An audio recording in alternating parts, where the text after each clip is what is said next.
Good evening. My name is Ugano Favour Isolumese, 400 level student in mechanical engineering. The project we worked on was the simulation of a gear alongside the design and fabrication of that particular gear.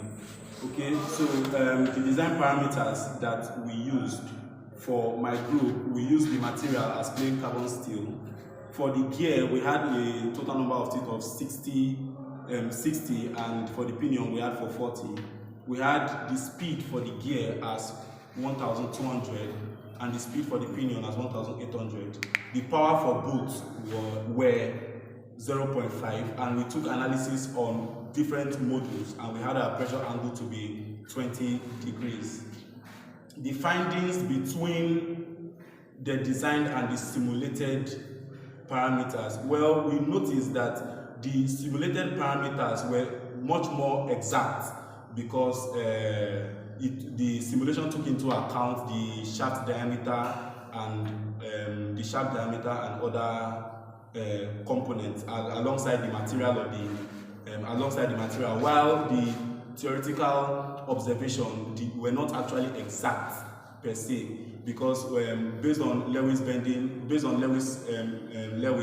he decided to fix the gear as a cantilever beam and take analysis at the teeth of the gear, which actually would not be as exact. They were varying, but they were almost similar.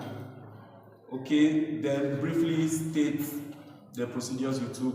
Well, the procedures we took were first choosing the material to use for our milling process, which is plain carbon steel. Then we turned that material, we turned that gear blank on a lathe. We turned that gear blank on a lathe to the required diameter, to the required pitch circle diameter,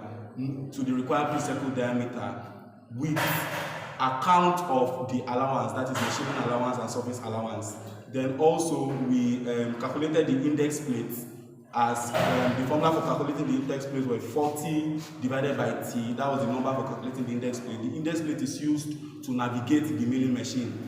Then we also used the module of our gear, which was 5. We used the module of our gear to find out, to choose our gear cutter. After that, we proceeded in cutting the gear. Thank you, sir.